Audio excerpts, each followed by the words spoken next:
Chapter 31. You are listening at novelfull.audio. The secret mobile team is split into 5 squads. First, we have the combat unit, the Xing Army. Each member is an elite, skilled in stealth, assassination, and intel gathering.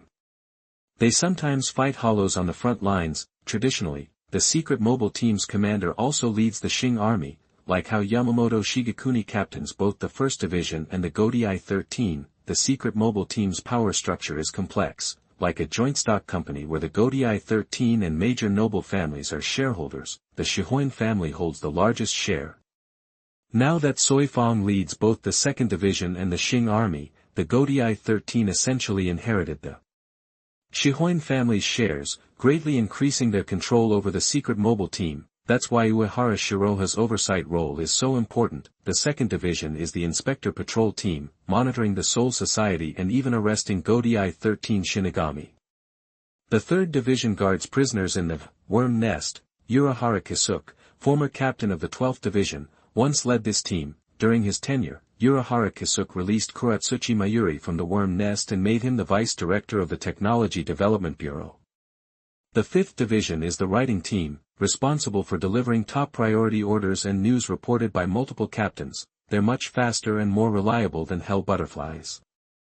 The 4th Division is complex, a private armed force for the nobles, filled with disposable soldiers, hired killers, and retired Xingjuan. Ultimately, the Xingjuan is key, with the most combat power and authority. After Soifang's explanation, Uehara Baiyu nodded calmly. Then summon the Xingjuan. They've been resting these days. Time for them to earn their keep. The secret mobile team is like the old Jinyui or military intelligence department. They hold many secrets and have more power than other divisions. That's why the Xingjuan even dared to shadow him, the 1st Division's 7th seat, without orders from the 46th room and Yamamoto Genryosai Shigekuni. Soifang would never have acknowledged him. Though Soifang followed the captain's orders, she only revealed superficial details. She skipped the real key points, but Uehara Baiyu didn't mind. Soifang reluctantly summoned the Xing Army's elite. Half a day later, on the training ground, Uehara Baiyu stared at the Xing Army soldiers sprawled on the ground, and was puzzled. That's it. The Xingjuan, the street-sweeping tigers of Siriidii, feared by all Shinigami, this is their level. What gave you the guts to follow me before? That he glanced at Soifang, half joking, half serious. Soifang clenched her fists. Days earlier, she threatened him with the Xing Army. Now, he was beating her face at the Xing Army's headquarters. Soifang felt humiliated. Even Yoruchi Shihuin's betrayal didn't sting as much. Yet, she couldn't attack Uehara Baiyu. It would disrespect both the captain commander and the 46th chamber. Meanwhile, the Xing Army soldiers on the ground, initially defiant, lowered their heads, resigned. Might makes right. What could they do? They couldn't even match his little finger. What was there to complain about? Well, looks like you're salvageable, unlike your captain. Seeing their humbled attitude, Uehara Baiyu stopped there. Captain Soifang, don't just stand there. Can't you see your team's injured? Call the 4th Division. As leaders, we should care for our subordinates. Captain Soifang, try to pay more attention to that. Soifang had never wanted to hit someone so badly. Her fists were tense. She felt a connection with Yoruchi Shihuin. They both started keeping a mental ledger of Shiroha Uehara's debts, planning to collect with interest someday. Back at the 1st Division barracks, Uehara Shiraha was giving his opinion of the 2nd Division to the stoic old man, Yamamoto. I think the Xing Army's great. All talented, well-spoken folks. Soifang, who had been expressionless, looked confused. Didn't you just trash a squad of their elite soldiers? What's the point of saying this? Was Uehara Baiyu showing off? Considering his age, his talent and strength were amazing. Soifang was secretly impressed, but she wouldn't let him see it. Yamamoto Genryosai Shigekuni tapped his cane. Get to the point. He was old and couldn't keep up with the young ones, although, he remembered he couldn't keep up with this kid's thinking when he was young, either. Sensing the old man's gaze, Uehara Baiyu hurried to say. I think this talent shouldn't be wasted. The Soul Society needs manpower. I suggest drawing the Xing Army's elite to form a special unit, a vanguard for the expedition to Hueco Mundo, that the Shing army did have good Shinigami. They also had nobles, lackeys and spies. During Uehara Bayu's inspection of the 2nd Division, some were arrogant and looked down on him, a Shinigami from Rukongai. He wasn't a demon, so he couldn't kill them on the spot.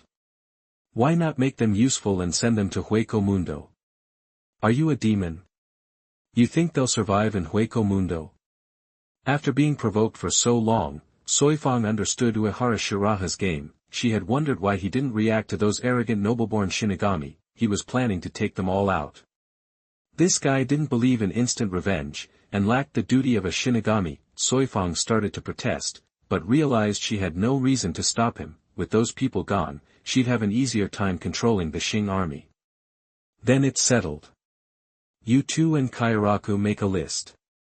Yamamoto Genryusai Shigekuni didn't object. To keep the Soul Society stable, Yamamoto Genryusai Shigekuni ignored some corrupt nobles. Losing some 2nd Division parasites didn't affect the big picture. Chapter 32. You are listening at novelfull.audio.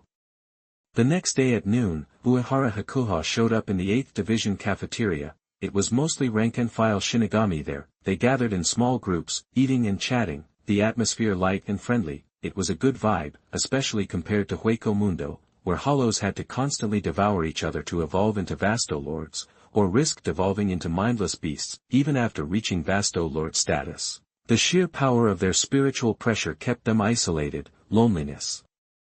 Their only companion, and the Quincy. With Yawatch, the king of lone sharks, breathing down their necks, life couldn't be easy. They were all under immense pressure. That's why the Quincy were so messed up during the 1000-year blood war. Normally, Uehara Hakuha wouldn't be caught dead eating in the squad cafeteria. Sure, the food was free and endless, but the taste was nothing special. Today, though, he was there specifically to hang out with Ise Nanao. He valued her, his lucky charm, and wanted to build a stronger connection. Uehara Hakuha sat down amid envious and surprised glances from the other soldiers. Ise Nanao had already gotten his food ready and sat down beside him. Sit across from me. You're a grown woman, keep some distance. Uehara Hakuha was channeling his inner lone wolf. It wasn't that he feared Kairaku Shuansue's Bankai or anything. He just didn't want to mess with their pure student-teacher relationship, or, if he did, it shouldn't be out in the open. Better to keep it under wraps for maximum thrill. Ise Nanao blushed, then caught his drift, quickly getting up and moving across from him. Looking at the slightly clueless Ise Nanao, Uehara Hakuha shook his head, compared to the serious and strong vice-captain of the 8th Division she'd become. This little Nanao was definitely less mature, but way cuter. Then, with a smile, Ise Nanao peeled shrimp for Uehara Hakuha, picking out the bones from the fish. If Kairaku Shunsui saw this, he'd be green with envy. He'd never received such treatment, and probably never would. And the other 8th Division Shinigami? Their eyes were practically glowing red with jealousy. The men were jealous of Uehara Hakuha, the women jealous of Ise Nanao. Everyone was feeling the sting of unfairness. The meal was more pleasant and delicious than Uehara Hakuha expected. That morning, he discussed the Shing army with Kairaku Shunsui. Kairaku Shunsui was ruthless. He just shrugged and put all those layabouts who looked down on others on the list. Using those guys as cannon fodder would reduce the Godai 13th's losses, so both Captain Commander Yamamoto and Kairaku Shunsui thought Uehara Hakuha's idea was a stroke of genius. Even Soifan didn't object. The list was approved fast, and those people were already on their way to Hueco Mundo. Uehara Hakuha hoped they'd display the honor of the Soul Reapers back then and just die. Quietly, Ise Nanao had obviously overheard something and asked, Mr. Uehara, the war is about to start, isn't it? Why do you want to join? Aren't you scared? Uehara Hakuha knew Kairaku Shunsui didn't want Ise Nanao to risk her neck. In Bleach, Kairaku Shunsui overprotected Ise Nanao because Lisa Yatamara had PTSD from being a vice-captain. As a result, Ise Nanao had no real combat experience, and never overcame her fear of swords, never learning how to use them or daring to. I'm scared. Ise Nanao nodded, then said firmly, but I want to participate, because I'm an 8th Squad Shinigami, but Captain Kairaku. She wanted to prove herself, but she didn't want to worry her uncle either. If you can get your Kido up to vice captain level, I might consider putting in a good word for you. Uehara Hakuha still thought Ise Nanao was worth training. It wasn't easy to find a student so loyal, capable, and dedicated to getting the job done, and only when she was strong could the power of the Eight Mirror Sword truly be unleashed. Most importantly, Uehara Hakuha was confident he could protect Ise Nanao. In that case, better to motivate Ise Nanao and complete his special task ASAP. Anyway, it was just a request. Whether it worked was another story. Ise Nanao said excitedly, "Really? Thank you, Mr. Uehara, I'll work harder." These aren't conditions. After all, becoming stronger was what she really wanted. In Ise Nanao's eyes, Mr. Uehara was just helping her in his own way, which was so stupid. After dinner, with some time to spare, Uehara Hakuha and Ise Nanao went back to the training grounds. While Ise Nanao worked hard on her Kido, Uehara Hakuha was integrating his own powers. Like they say, it's not the tool but the user that matters. Aside from the hermit purple, so Uehara Hakuha still had to familiarize himself with the combined abilities and various applications in actual combat. Every so often, a sparring NPC would appear at the secret base. When the time came, he'd master the combination of theory and practice quickly. At this moment, Uehara Hakuha was familiarizing himself with the enhanced hand-to-hand combat and flash step. The previous Xing Jun were no good at all. He fell down before he exerted his strength, so Uehara Hakuha had no chance to try the advanced hand-to-hand combat skills that he had stolen from Yoruchi. Besides, he had focused on teaching Kido to Ise Nanao these days, which had strengthened his Kido abilities. Now Uehara Hakuha had a deeper understanding of the three basic skills of the Shinigami: hand-to-hand combat, flash step, and Kido. The next step would be to combine his own abilities and develop his unique moves. As for swordsmanship, Uehara Hakuha glanced at the Breath of the Sun on the system panel. A sword style that could kill demons had to be pretty cool against hollows. After all, every strike was like a blazing fire. Unohana Yachiru, who claimed to have mastered all the sword styles in the world, had you ever seen this reincarnation style? Chapter 33. You are listening at novelfull.audio. Over the next few days, Hakuha Uehara stuck to a pretty strict routine. During the day, he'd coach Nanao Ise in her ghost techniques while also developing some signature moves of his own. Evenings were for unwinding in the pleasure district, and whenever he had a free moment, he'd hang around hoping to catch Yoruchi Shihoin respawning. If he did, he'd take the opportunity to level up his own skills. Yoruchi was a good sport about it, too. After a while, she seemed to get used to their little sparring sessions. Besides all that, Hakuha needed to pump a ton of spiritual pressure into his death gloves to integrate the magical item Yoruchi had hooked him up with. It was just a D-rank item, after all. If he wanted it to get stronger, he had to invest a lot of time and energy. Hakuha wasn't in any rush, so he treated it like a special kind of spiritual pressure training. Either way, having extra cards to play was always good. If it didn't work out, he had plenty of other options, so it wasn't the end of the world if this item didn't pan out. Before he knew it, a couple of weeks had flown by. One day, Hakuha stood facing Nanao again, telling her to unleash her strongest ghost technique. This was a drill they ran several times a day, and every time, Hakuha would point out where she could improve. Like always, Nanao went for her best shot. The 58 breaking techniques, sky blue, without the incantation. Hakuha had specifically asked her to work on this. Since Nanao couldn't use her Zanpakuto, buying time for a full incantation was tough, and she didn't have any quick defensive moves or close-quarters combat skills. That meant breaking the incantation was a must. She needed to strike first. This time, the second Nanao unleashed her Kido, Hakuha looked relieved. Unlike before, the spirit particles in that whirlwind felt tighter, more destructive, and faster. This was the kind of Kido that could actually be useful in a fight. Finally, Nanao's spiritual pressure didn't just feel light, it had some weight to it. Of course, that weight was nothing to Hakuha. Facing the whirlwind, Hakuha held up a single finger. Breaking point. That this was an advanced hand-to-hand technique that could inject the power of ghost techniques into an opponent's body or disrupt existing ghost techniques. With that one finger, a massive surge of spiritual pressure erupted, instantly shattering the whirlwind. Not again. Nanao looked bummed. Teacher Uehara, I'm sorry. She felt like she'd done better than ever this time, like she'd finally grasped the spirit that Hakuho was always going on about, but she still felt so weak and powerless, which made Nanao start to question whether she was even cut out for ghost techniques. "No, you did great. I could feel your determination and faith in your ghost path." Hakuho gave her a genuine smile. "You're getting stronger, Nanao. Your Kido level is up to par with a lieutenant." Hakuho had always been optimistic about Nanao's Kido talent, to reach lieutenant level Kido so quickly. That kind of talent was better than most captains. She definitely lived up to her family's reputation.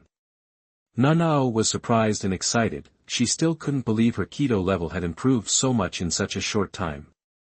It felt like a dream. Hakuho's expression didn't change much, and he advised, "You should stabilize your spiritual pressure first and remember how it feels right now." Nanao took a deep breath and forced herself to calm down. Then, she started practicing meticulously according to Hakuho's usual instructions. Nanao wanted to burn that feeling into her soul. Just then, Hakuho got a system notification. Ding! Congratulations to the host for completing Special Mission 8, helping those in need, aiding the girl, and receiving the S-rank ability Universal Barrier as a reward. Universal Barrier, rank, S. Proficiency, entry level, type, angelic power, ability, a combination of multiple defensive barriers providing all-around, multi-layered protection for the host, akin to absolute defense, capable of blocking attacks from space, spirit, time, and even cause and effect and concepts. Introduction. 1. The ultimate skill of the cute King Slime. One of the powers of the King of Oath, Buriel. 2. Acquired upon completion of Special Mission 8, helping those in need, aiding the girl. 3. Defending against everything is like defending against nothing. The second he saw this ability, Hakuho felt a wave of relief and newfound confidence wash over him. He smiled slightly. "Now I really have nothing to be afraid of." Sure, the ability was mocked in the cute King Slime universe as an absolute defense that couldn't defend everything, but that was because the cute king was up against some seriously overpowered enemies. Besides, this power still had room to grow and could even be reversed into absolute cutoff, of course. What Hakuho valued most was the comprehensive protection offered by the Universal Barrier, besides the abundance of various old silver coins. The Bleach universe also had various bug-level abilities. Even though Hakuho had a charm that could ward off abnormal states, it still felt a little unreliable. That's because some abilities were just too broken and annoying. For example, Tsukishima's Book of the End could rewrite someone's memories and even alter the timeline. Yawatch's Almighty allowed him to foresee the future and launch attacks from the future, fundamentally erasing something from existence. The damage caused by changing the future with the Almighty was so severe that even the god-level healer Orihime Inoue couldn't fix it, and Squad Zero's leader Ichibai Hayasube also had some seriously tricky powers, like cutting the name but not the meat, Zanpakuto that changed the name of everything and erased its power, and the clairvoyance that seemed to be able to see into the spiritual space of others. These abilities were a pain to deal with, and just thinking about them gave Hakuho a headache. But with the Universal Barrier, things were different. The absolute defense might not completely block Almighty, but at least it could offer some resistance. Plus, various forms of mental probing, mental locking, and even time-space abilities wouldn't be fully effective against Hakuho. At this stage, Hakuho didn't have too much to worry about, but when his strength started to become more apparent, the Universal Barrier would help protect his secrets as much as possible, and this was just the entry-level Universal Barrier. Once his proficiency was higher, combined with air brake, Hakuho would be invincible. That's why Hakuho was so happy with this reward. The Universal Barrier was definitely a top-tier S-rank ability. Nanao really had a knack for helping him get lucky. Chapter 34. You are listening at novelfull.audio.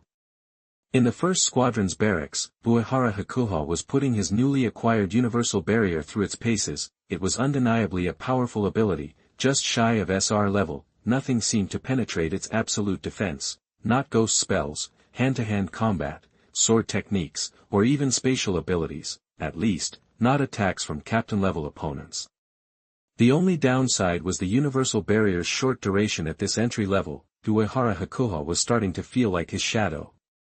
Clones were becoming less useful, while he had tons of other skills that needed work. That's why he always wanted more bug-level training tools like shadow clones. The more you practiced, the stronger you got. Once you mastered an ability, not only did its power increase, but you instinctively knew when to use it, a crucial advantage.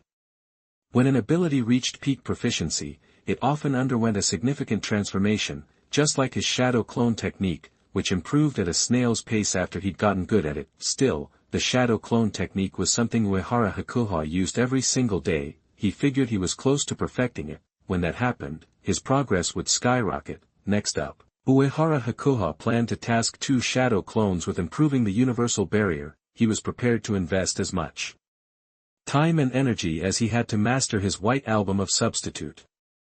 No amount of effort was too much for an S-level ability. Back in his room, Uehara Shiraha continued to analyze the universal barrier's characteristics. As a power-based ability, almost like a talent or a blessing, it naturally held some mysterious knowledge. Through that knowledge, Uehara Shiraha realized that the universal barrier's power depended not just on proficiency, but also on power or faith.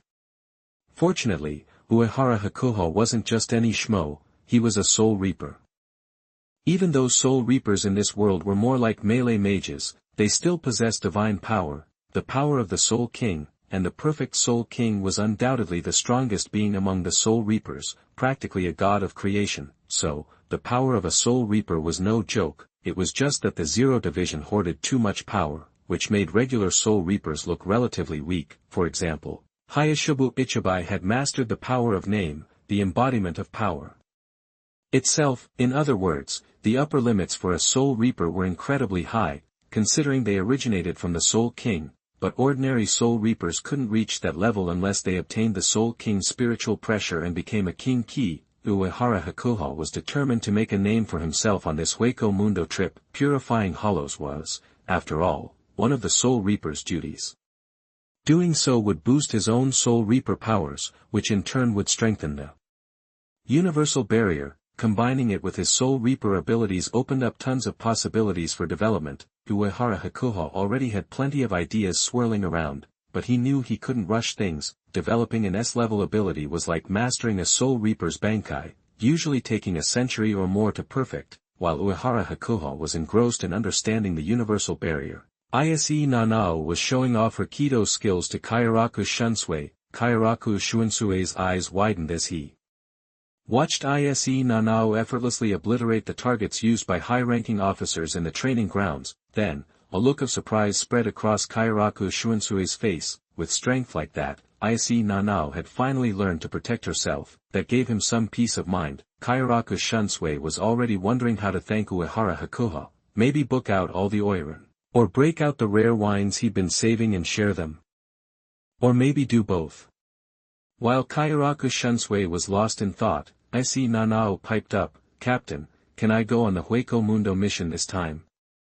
I want to protect the Soul Society with Mr. Uehara." "Aha, we'll see."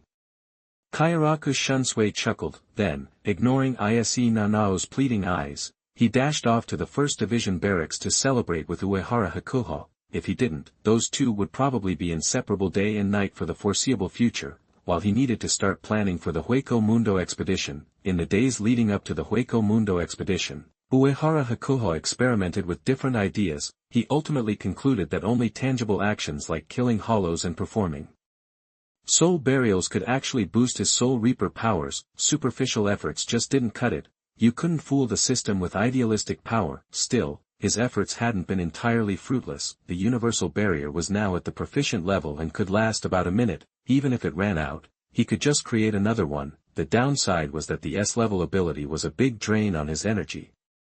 As his strength increased, Uehara Shiraha realized his spiritual pressure wasn't enough. The god of death really had its limits. Even captain-level spiritual pressure couldn't sustain a powerful ability like the universal barrier. He'd need at least second, or even first-class spiritual power to manage it. Fortunately, the daily quests kept him steadily growing stronger, so there was no need to rush. Just as Uehara Shiraha was enjoying life and steadily getting stronger, the pre-war preparations for the Hueco Mundo expedition were finally complete. Wars are won with logistics. Even though only a few hundred elite Shinigami were qualified to go to Hueco Mundo in the end, the manpower, materials, and various resources that needed to be mobilized were immense. After all, even spiritual beings like Shinigami needed to eat and drink.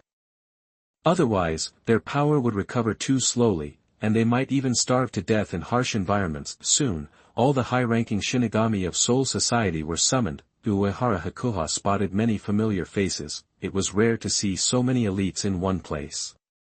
All the big shots, normally reclusive, were present. Even Ukitake Jushiro, the famously sickly captain of the 13th Division, had taken a break from his usual sick leave. The usually gentle Ukitake Jushiro stood at the front of the crowd with Captain General Yamamoto and Kairaku Shunsui.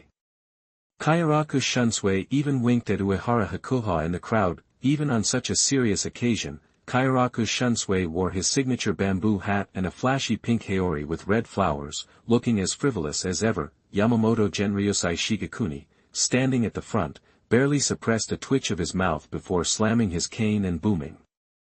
As Captain Commander of the Gotei 13, I give the order. Captains and lieutenants from the 2nd, 8th, and 11th Divisions, along with other elite Shinigami, will form the Hueco Mundo Advance Force.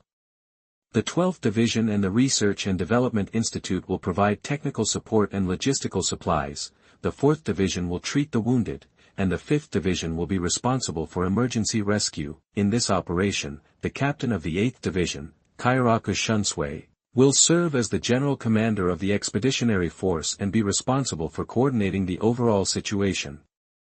The 7th seat of the 1st Division, Uehara Shiraha, will serve as the deputy commander and be responsible for assisting the commander-in-chief in handling the affairs of the expeditionary force. That everyone had expected the previous orders, but the last order shocked almost all the other captains and lieutenants, except for the few who already knew. How could a mere 7th seat be responsible for such a significant task? Chapter 35. You are listening at novelfull.audio. The captains and vice-captains knew the name Hakuba Uehara. He had a style, a look, and a demeanor that made him stand out. Even if he wasn't strong, he'd be noticed. But Hakuba Uehara was a genius. Still, every captain and vice-captain here was also a genius, so how powerful could a 7th seat, a Shinigami for less than 20 years, really be? Was he really qualified for such an important mission? They kept their doubts to themselves. They couldn't openly question Captain General Yamamoto's orders in this setting. Then, Kairaku Shunsui gestured to Hakuba Uehara. Uehara moved instantly to Kairaku Shunsui's side. He stood before the captains and elite Shinigami, relaxed and confident. He didn't care about their questioning stares. Seeing Uehara's relaxed and elegant demeanor, the two lunatics from the 11th Division and Captain Soifang of the 2nd Division frowned, remembering something unpleasant. Aizen, the warm-eyed captain of the 5th Division, showed a flicker of sharp light, then hid it. Captain Kenpachi Zaraki of the 11th Division grinned, radiating bloodlust. Nobody dared get within 100 yards of him. Kairaku Shunsui, commander of the Hueco Mundo expedition, stepped forward and recited the pre-war oath. We're heading to the final battle. Believe it. Our blades will never break. Believe it. Our hearts will never give up. Even if we can't fight together, our iron will goes with you.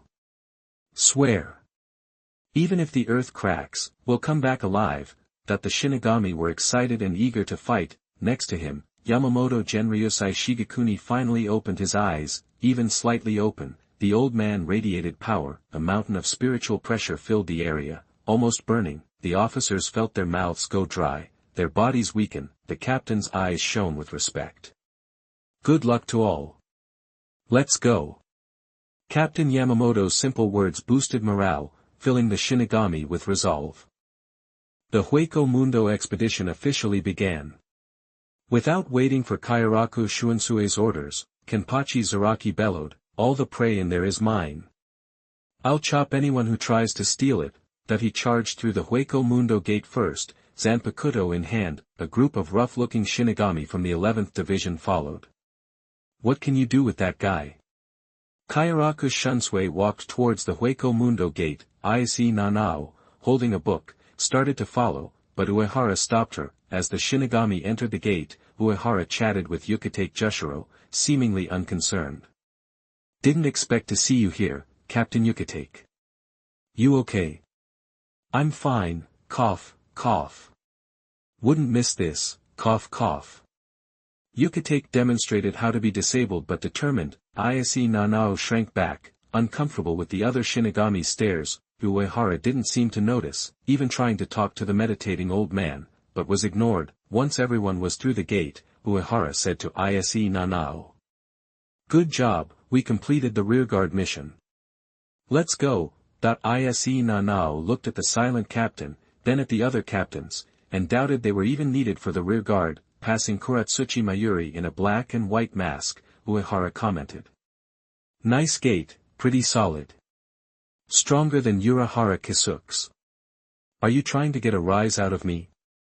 Kuratsuchi Mayuri seethed, resisting the urge to use his Bankai. This gate used the World Strike device Uehara Kisuke left behind. Kuratsuchi Mayuri had only installed it. Uehara's praise was a slap in the face to Kuratsuchi Mayuri, who wanted to surpass Uehara Kisuke technologically. Uehara and Ise Nanao walked through the gate into a pitch-black tunnel that stretched endlessly. Uehara knew it was the Dengai, Hueco Mundo, the real world, and Soul Society all floated in the Black Cavity. Black Cavity is the chaotic space outside the worlds. The Dengai is the passage connecting these worlds, like a barrier isolating the Black Chamber. The Crossing World Gate and the Black Chamber are both ways of crossing the Dengai to other worlds. They're the same in principle, but one uses technology and is stable, the other is innate ability, rough and unsustainable. Uehara would develop his own way to cross boundaries. If he had to, he could use Uehara's dream. Uehara Kisuke had developed a portal with soul particle conversion. Thinking, Uehara strode forward, hell butterflies leading the way. Ise Nanao followed, feeling like she was in the world's exile. Time and space blurred, unsettling her. But seeing the figure ahead, Ise Nanao felt reassured and focused on the journey. They hurried on, and the tunnel opened up. Uehara stepped into a desolate desert. The Death God Expeditionary Force stood before the vast expanse. A crescent moon hung in the sky, casting a cold light. The Shinigami radiated solemnity, matching the scenery. Behind him, Ise Nanao gasped, so this is Hueco Mundo. It's so desolate, that she'd only read about it in the Academy guidebook. Remembering the terrible rumors, Ise Nanao felt uneasy again. Uehara looked at the moon, intrigued. Such a blank canvas. I might just paint with blood and fire. Chapter 36. You are listening at novelfull.audio. The Shinigami nearby were definitely giving Uehara Baiyu some serious side-eye. This deputy leader might have a rep, but he didn't exactly scream powerhouse. Let's be real, his energy signature was way weaker than Captain Zaraki's and the rest of the 11th Division. Was he just full of it? The 11th Division grunts were thinking the same thing, never ones to mince words. These hot-headed brawlers just blurted it out. That pretty boy ain't got nothin'. Zaraki should be the deputy leader, no question. Deputy? Zaraki should be running the whole show. He's Kenpachi, after all. Yeah, Zaraki's the strongest, period. Hearing their open disrespect for Uehara Baiyu, Madarame Ikkaku shot them a cold look. Don't say I didn't warn you. Keep that crap to yourselves around Uehara Baiyu. Better yet, just stay out of his way. I'm not pulling any of you out of a ditch. He hadn't forgotten his own beatdown. If Uehara Baiyu was a joke, what did that make Madarame Ikkaku? A chump? Ayasegawa Yumachika, standing next to him, chimed in with a warning of his own. Talking trash behind someone's back. So not beautiful. The 11th Division doesn't need that kind of behavior. Meanwhile, Kenpachi Zaraki had already charged off into the distance. Behind the 11th Division, rows of temporary camps were protected by layered barriers. Inside the Hueco Mundo Expeditionary Force's temporary headquarters, Uehara Shiraha and Ise Nanao entered. You know, staying in Soul Society wouldn't have been the worst thing, Kairaku Shunsui said, still hoping his niece would reconsider. Uehara Shiraha raised an eyebrow. Sounds great now, but you were the one laughing the hardest when the captain commander was giving me the 3rd degree. The old man Yama's move had definitely caught him off guard. The current Godiai 13 was way more mellow than the original bunch of Hardises, sure, but that didn't change the fact that it was still a military organization. If you can't hack it, you're toast. Just look at what happened to Aniwajo. if Uehara Shiraha didn't have the skills to back it up, that deputy commander title would be a noose around his neck. Even I was surprised by your appointment, Kairaku Shunsui admitted casually. Old man Yama's got a lot of faith in you, maybe I'll be taking orders from you soon, brother Baiyu. In this whole expedition, aside from himself as the supreme commander, nobody could tell Uehara Baiyu what to do. If that happens, you'll be sorry, Uehara Baiyu shot back before turning serious, observing the surrounding barriers. The spirit particle concentration in Hueco Mundo is definitely higher than back home, that boosts our strength, and the barriers are stronger too, but this is hollow territory. What's the plan, General? Normally, Uehara Shiraha wouldn't bother getting involved even if he was the deputy leader, but if it helped amp up the Shinigami's power and reinforce the universal barrier, he figured he might as well play along. Kairaku Shunsui replied, the secret mobile corps advanced scout team is already out there. We just need to follow the blueprint. When you're fighting in unfamiliar territory, the key is to play it safe and steady. That was the strategy they'd hashed out beforehand. Uehara Shiraha scoffed at any surprise attack or underdog tactics, declaring that a straight-up, overwhelming victory was the only way to go. Kairaku agreed. Later, Uehara Shiraha said. All that talk had drained his enthusiasm for the job. Before Kairaku Shunsui could even respond, Uehara Shiraha was gone. Ise Nanao, who had been dutifully taking notes, quickly put down her pen, closed her notebook, and gave Kairaku Shunsui a quick bow. Captain, I'm heading out too. Mr. Uehara, wait up. Watching them rush in and out, Kairaku Shunsui stared at the stack of paperwork on his desk, his face falling. Endless work, no booze, no women, when would this suffering end? Out in the Hueco Mundo desert, Uehara Baiyu spotted his little apprentice hurrying toward him. He raised a finger, pointing it forward. Hado 4, White Lightning. Instantly, a bolt of white lightning flashed past Ise Nanao, blasting straight through a nearby stone pillar. I'm sorry, Mr. Uehara. Ise Nanao stammered, startled. She thought she'd somehow upset him, and quickly apologized. At that moment, the stone pillar beside her exploded into dust, revealing a barely visible white mask and hollow hole within. A chaotic, heavy, unnatural, and ominous spiritual pressure washed over them. Ise Nanao stared in shock and terror as the monster instantly dissolved into spirit particles and vanished. That stone pillar had been a hollow. She hadn't even noticed it as she walked by. If it weren't for Mr. Uehara, she'd have been in serious danger. From now on, keep an eye on anything that isn't moving. If something feels off, blast it. Don't hesitate. Uehara Baiyu had deliberately held back, letting the hollow get close to teach his student a lesson. That's what a good teacher does. Yes, Mr. Uehara. Uehara Baiyu's simple words filled Ise Nanao with renewed confidence. The two of them continued to wander through Hueco Mundo. It definitely wasn't a tourist destination. Sure, the spirit particle concentration was sky-high, but it was always night, and there was a heavy, depressing vibe hanging in the air. But Hueco Mundo wasn't a complete wasteland. Besides the small-time hollows who liked to set traps and scheme, there were also little critters hiding in the cracks of rocks and sand. These little guys all had masks and hollow holes, too.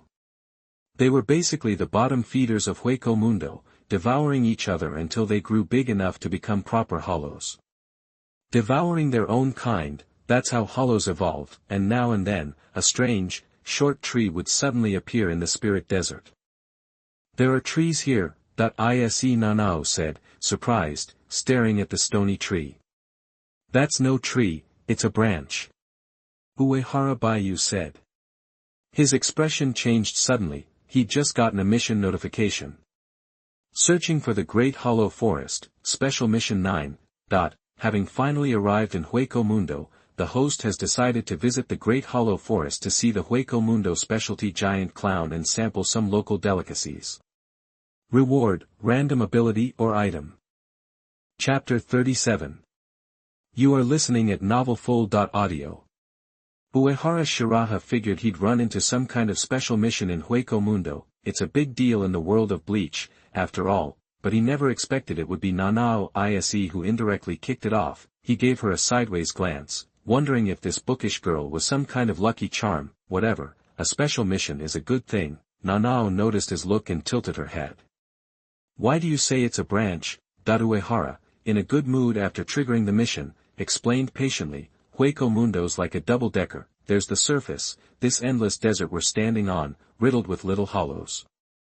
Then, under the desert, there's this massive underground area called the Great Hollow Forest, it's full of huge hollows and forests of these crazy tall stone trees. These trees grow up and up until their branches break through the sand and form those stone branches we saw. The Great Hollow Forest. You mean the Great Hollow Forest?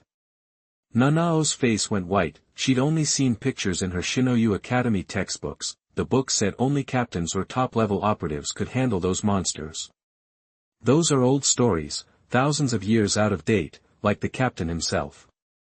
Uehara waved a hand dismissively. Don't believe everything you read. You gotta see for yourself. The Shinoyu Academy hasn't updated their books in ages. They probably exaggerate the power of low-level hollows to scare the students into taking things seriously. Still, it's true that it takes at least a lieutenant-level Shinigami to take down a Jillian. If you count a lieutenant as a captain, then it's not that far off. See for myself. Nanao looked confused. Just then, Shunsui Kairaku appeared beside them, his voice low. The intelligence team just sent an SOS. They're under attack by hollows. Looks like someone's not happy to see us. In that case, I'll go say hello. Uehara shrugged, unfazed. Nanao, let's roll. He'd sensed the spike in spiritual pressure a while ago. It was Killian level, no doubt, and not just one, but a whole bunch of them. Killians don't usually group up and attack Shinigami unless someone's controlling them, meaning, someone's pulling the strings. But Uehara didn't care who it was. Shunsui wouldn't let anyone put Nanao in danger, no matter how strong they were. Except Uehara, of course. Uehara started walking towards the source of the pressure, and Nanao followed without hesitation, but the farther they went, the paler she got, her expression growing more anxious. The chaotic, oppressive spiritual pressure in the air was terrifying. It felt greedy, like a starving animal desperate for food. Just a whiff of that cold, evil energy made her hair stand on end and her limbs feel heavy. She remembered the horror stories, the agony of being eaten alive, of becoming part of a monster after death. Either way, it was chilling. If you're scared, you can turn back. Uehara said without looking back, sensing Nanao's heavy breathing and wavering spiritual pressure. No point in sugarcoating it. This was her test, and as for being the comforting guy, he wouldn't even make a good doormat. Mr. Uehara, Nanao took a deep breath, her eyes hardening. I'll follow you, always. I won't fall behind. Uehara replied casually, glad to hear you can overcome your fear, but next, I want you to face your fear. Bravery is good, but not if it's stupid. In this world, if you aren't prepared for anything, you die fast. Before Nanao could respond, Uehara stopped dead. Behind him, Nanao, still catching her breath, looked up and gasped. This is the Great Hollow Forest. In the valley below the rolling sand dunes, a group of Shinigami from the 11th Division were in a pitched battle. Ikaku Madarame and Yumachika Iasegawa, Zanpakuto already released, were leading the charge. They were fighting three massive monsters, hundreds of feet tall and cloaked in black. The gaping black holes in their chests and the clownish, long-nosed white masks on their faces confirmed it. These hulking figures were hollows. All right, the three giant hollows, along with hundreds of smaller ones, had divided the 11th Division into several isolated pockets of combat. Shinigami were falling left and right, but the others didn't have time to mourn, fighting for their lives. Ikaku, with his released Zanpakuto, was a force to be reckoned with. Even though his Zanpakuto was a bit of a dud, his combat skills were top-notch. He could slice through the smaller hollows like butter, but the giant Killian were a different story. He glanced at the enemy, then yelled into the distance, "Come on, people. Captain Zaraki's already taken out their leader. I don't want to waste all day on this trash, so fight like you mean it. Anyone holding back is gonna be next." I understand, but why are these hollows so huge? And the masks are hideous, like a clown threw up on them. Yumachika, though eager to join Captain Zaraki, remained calm. These monsters are ugly, with skin like steel and crazy regeneration. It's hard to win quick. He'd noticed that the Killian's skin and regeneration were far superior to ordinary hollows, making the battle even tougher. As for the noble intelligence team that had been attacked first, they'd been wiped out, but their sacrifice bought the expeditionary force some time, at least. Chapter 38. You are listening at novelfull.audio. On the dune, Uehara Shiraha watched the 11th Division's Soul Reapers tangled with the three great hollows, his expression cool. Then, turning to Ise Nanao beside him, he said, "Go give them a hand." He stayed put on the sand dune. "Yes, Uehara." Ise Nanao charged into the fray without hesitation, spotting Ise Nanao, book in hand, Madarame Mikiku, bald and hacking away at a hollow with Kazumuru, guffawed. 8th Division support, huh? A woman shows up with a book, no sword even, she gonna read them to death. That's a riot. If Uehara Shiraha hadn't put Ise Nanao through some serious training, she might have crumbled facing such a terrifying monster on such a brutal battlefield, but Ise Nanao didn't even blink at Madarame Ikiku's taunts. Instead, she unleashed her spiritual pressure and rapidly fired off a spell. Binding art number 58, Sky Blue. After the first one, she immediately launched two more of the same spell. The three sky blue blasts merged into a raging hurricane, whipping up sand and loose debris, engulfing Killian's massive form. Okay, so the hurricane only hit Killian's ankles, but the combined power of the three sky blues packed a serious punch. Caught off guard, Killian lost its footing and crashed to the ground. Nice. Cheap trick, but it worked. Madarame Ikiku immediately raised his sword and charged for the hollow's head. Pierce him, Kazumuru. The other Soul Reapers went wild, hacking at the hollow's mask and head. They went all out, veins bulging, putting every ounce of strength into their attacks. For a moment, the sound of blades clashing against the hollow's mask filled the air. Finally, the hollow's mask shattered. The Soul Reapers of the 11th Division cheered. They also gave Ise Nanao a little more respect. Sure, her methods weren't exactly what they were used to, but Ise Nanao's powerful spells definitely helped them out. One down. Looking at the fallen hollow, Ise Nanao wiped the sweat from her brow. She'd nearly drained her spiritual pressure and physical strength in that short time. No surprise there. Fighting such a huge, terrifying beast put a massive strain on the body and mind, and it drained spiritual pressure and stamina fast. Not bad for a dame, she did good. What's your name, kid? Ise Nanao just offered an awkward but polite smile in response to the praise. Her eyes kept darting around. Once they'd taken care of the three hollows, Ise Nanao realized Uehara Shiraha was gone. This set her mind racing. She thought she'd done all right, but she was still nervous, worried about disappointing her teacher. Suddenly, Ise Nanao's expression shifted. Her eyes wide with alarm as she stared at the massive figures rising from behind the dunes. What's up? Iasegawa Yumachika, all smiles, followed Ise Nanao's gaze and froze. How are there so many hollows? How is this even possible? Jillians kept popping up all around them, no safe spot in sight. There's gotta be 50 of them. Madarame's eyes widened. 3 of these things almost took us out. 50 of them. The other soldiers of the 11th Division finally noticed the surrounding Jillian hollows. Weaker souls started trembling and wailing. We're done for, we're dead. Ain't no way we can win against this many. Captain Zaraki, save us. Back at the Expeditionary Force's temporary headquarters, Kairaku Shuansue's face fell. Crap, it's a trap. He hadn't expected these hollows to be so cunning, actually setting a trap. Without a second thought, Kairaku Shunsui immediately notified Soifan, captain of the nearby 2nd Division, to head to their rescue. His own duty kept him from leaving his post. All Kairaku Shunsui could do now was pray. Please, Shiraha, get Nanao out of there. You gotta survive, Shiraha, Nanao. Back on the dunes, Ise Nanao and the 11th Division Soul Reapers were surrounded by a dense horde of hollows.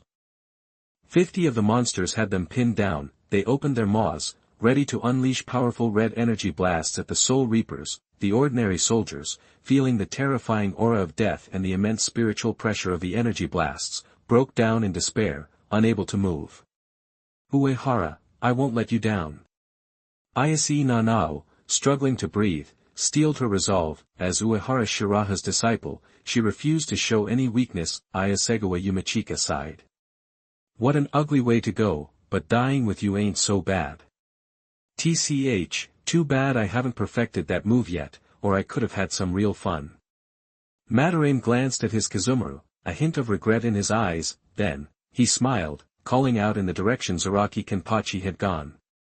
We gotta fight to the bitter end. Can't let the boss down. Hold up, who's that guy? What's he doing?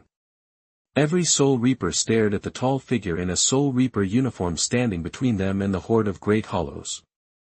Just one person, one sword, standing against that terrifying, overwhelming force. Compared to the 100-meter-tall Killians, the figure was tiny, but his power was focused, unbroken, reaching for the sky, and even faintly suppressing the massive Killians. For a moment, the Killians lowered their heads and aimed their energy blasts at the figure, as if sensing a threat, or receiving some mysterious order. The other Killians also surrounded and attacked him, countless terrifying energy blasts. Locked onto the figure, and the crescent moon in the sky vanished, as if it couldn't bear to watch what was about to happen. Chapter 39.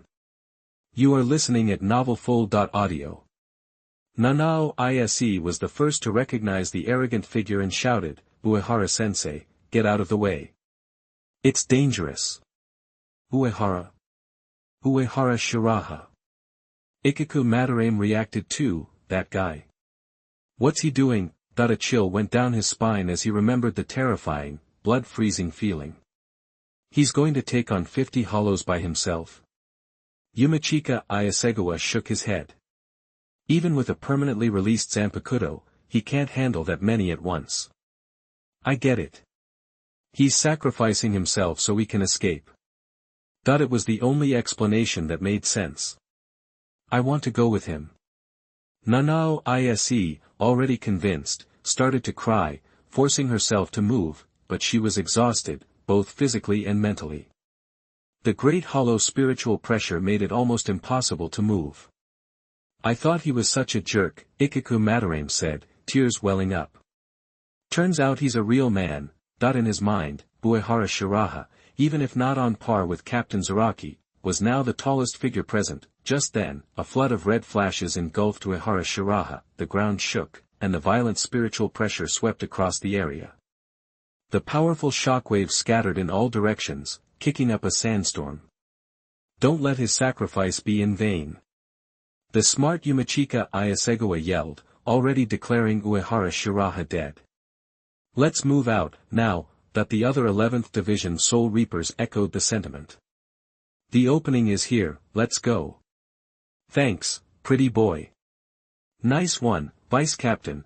A few hotheads charged straight towards the Jillian who just fired the Zero, blades drawn, ready to take it down. Madarame's eyes were bloodshot as he stared at the towering figure in the dust cloud.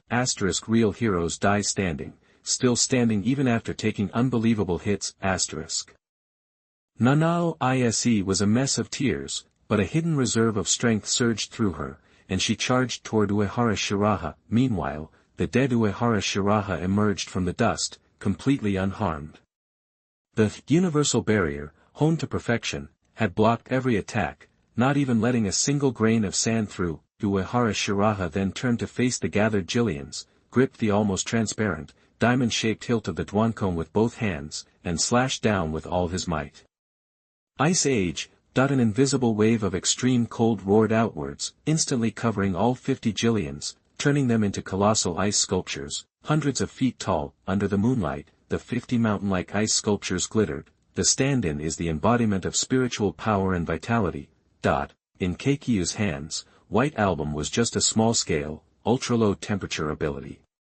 In Uehara Shiraha's hands, it was a stand-in with the power of a natural disaster.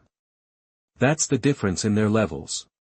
Uehara Shiraha turned around, wanting the others to appreciate his work and elevate the artistic sensibilities of the Soul Society, but everyone seemed frozen in place, like they'd been hit by the Ice Age too, except for Nanao Ise, Ikaku Madarame, and Yumachika Ayasegawa, who were standing their ground. The rest of the 11th Division Shinigami looked like they were running for their lives. What are these idiots doing? Nanao Ise was crying again, but this time, with joy. Ikaku Madarame.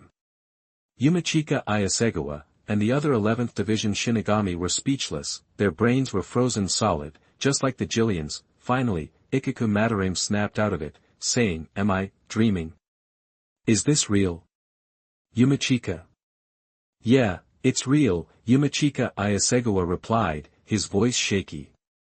He could barely believe it himself. The two looked at each other, their eyes wide with shock and disbelief.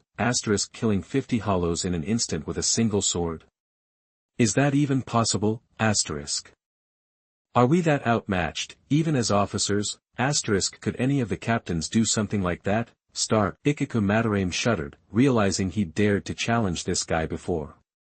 He felt like a fool. Now, he was just glad he'd survived. Fighting this guy might be the second most glorious moment in my life. The first, of course, was fighting Captain Zaraki. Neither of them dared to wonder if Captain Zaraki was this strong. They really didn't know. The other Shinigami of the 11th Division finally woke up, being mostly muscle. Their reactions were more visceral. They pounded their chests, desperately venting their relief at having escaped death. At the same time, they shouted with conviction. "The vice-captain is a beast. Long live Team Uehara. Taking down 50 hollows with one strike, Captain Zaraki probably could. Don't you dare disrespect Captain Zaraki. You want to commit seppuku." Soifon, arriving late, stopped and frowned at the huge ice sculptures in the distance. Even frozen, they emanated a disturbing aura, beautiful, dangerous, strange, and deadly, but compared to Uehara Shiraha, they were nothing. How is a mere 7th seat this powerful? How does he do it? She thought Uehara Shiraha's strength in the 2nd Division was his limit. Now she saw it was just the tip of the iceberg. Zanpakudo, Shuanpa, Kido, Hakuda, he's mastered everything. And he's so mysterious, it's impossible to understand him. Such a monster has only been a soul reaper for 20 years. Soifon cursed under her breath, what the hell is this guy? She'd cursed Uehara Shiraha before, but this time, the meaning and emotion were completely different. Chapter 40. You are listening at novelfull.audio.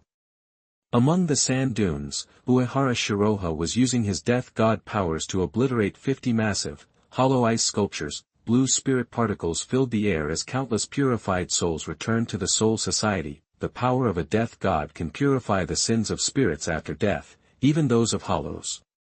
This experience would significantly boost his power. He'd already withstood a low-level Jillian Zero, and now he might be able to handle an Ichuka's level blast. A group of death gods gathered around him. Mr. Uehara.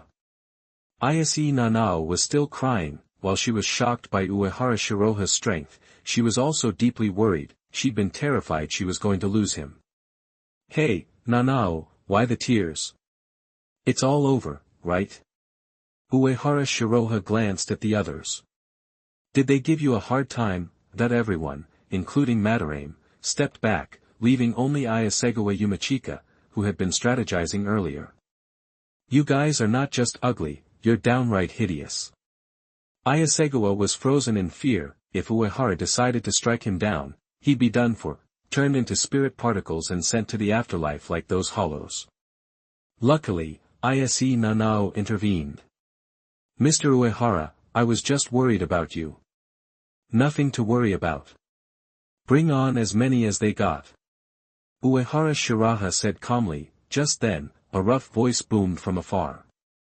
Sounds like things just got interesting. Real interesting. Everyone turned to see a towering, beast-like figure standing in the moonlight, a sword slung over his shoulder. The man had fierce eyes and a scarred face.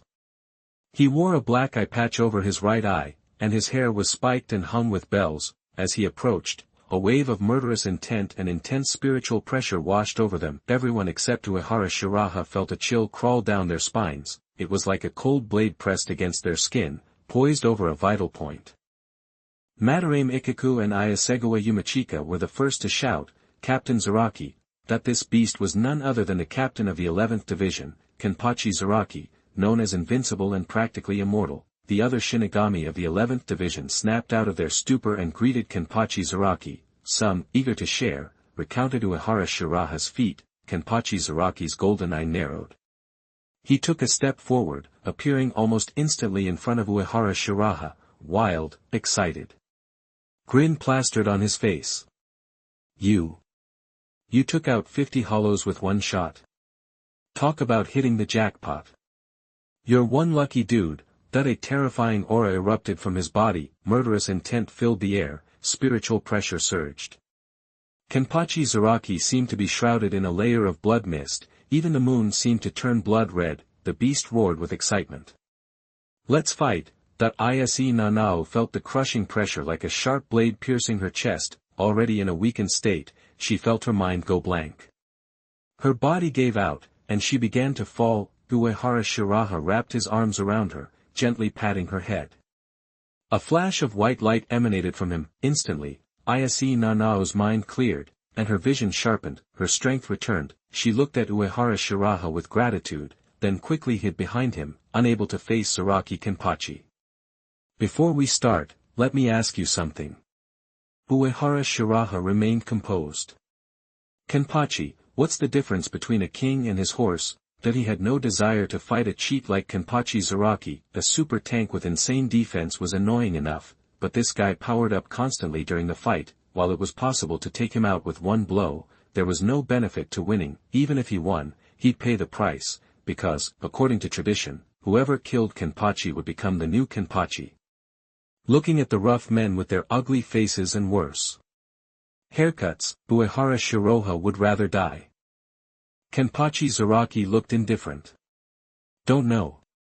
Doesn't matter. Scared? Run out of juice. I can give you a breather. Looks like you don't get it. You're not worth drawing my sword for. Uehara Shiraha knew this man was a fighting machine. For Kenpachi Zaraki, fighting to the death was the only pleasure, but Kenpachi Zaraki wants a mutually fulfilling fight, so a refusal is acceptable. In order to enjoy the fun of fighting, Kenpachi Zaraki will not force others to fight. Kenpachi Zaraki looked disappointed. So strong, and you hate to fight? What a waste. Come see me when you change your mind. I'll be waiting. I'll even give you a head start and let you cut me first. Kenny's so generous. A pink-haired girl appeared from behind Kenpachi Zaraki. Madarame Ikeku and the others were surprised. Vice Captain. You were here the whole time. Ise Nanao looked at the little girl with big eyes and pink hair curiously. The vice captain of the 11th Division was an ordinary little girl. How strange. I was sleeping on Kenny's back. Hi, Iki and Yumi. The pink-haired girl had 2 red circles on her cheeks that looked like blush. Then, the pink-haired girl introduced herself to Uehara Shiraha and Ise Nanao. Hi everyone, I'm Kusajishi Yachiru. Don't let the looks fool you. I'm the vice captain of the 11th Division. Yachiru, what a cool name. Uehara Shiraha, eager to leave these lunatics, said, everyone's worked hard today. Let's head back and get some rest. When we get back to the Soul Society, Captain Yamamoto will reward us for our efforts. There will be plenty of money. He ignored Kenpachi Zaraki's look of disappointment and flashed away. Captain Zaraki, see you back at HQ. Ise Nanao gave a quick bow to Zaraki Kenpachi and hurried after him. Watching them go, Zaraki Kenpachi scoffed. Got too much prey waiting for me. Who needs rest? Uehara Shiraha, you can't hide forever. Sooner or later, you'll fight me for real. Meanwhile, in the sand dunes, Aizen and Ikemara Jin, cloaked in invisibility, observed the scene. Ikemara Jin's eyes widened slightly as he looked at the dissipating spirit particles. Lord Aizen, the death god just got a power boost. He'd suspected Uehara Shiraha was holding back. Now, he realized he wasn't holding back part of his power. He was only showing the tip of the iceberg. Aizen stared into the distance, thinking. It's fine.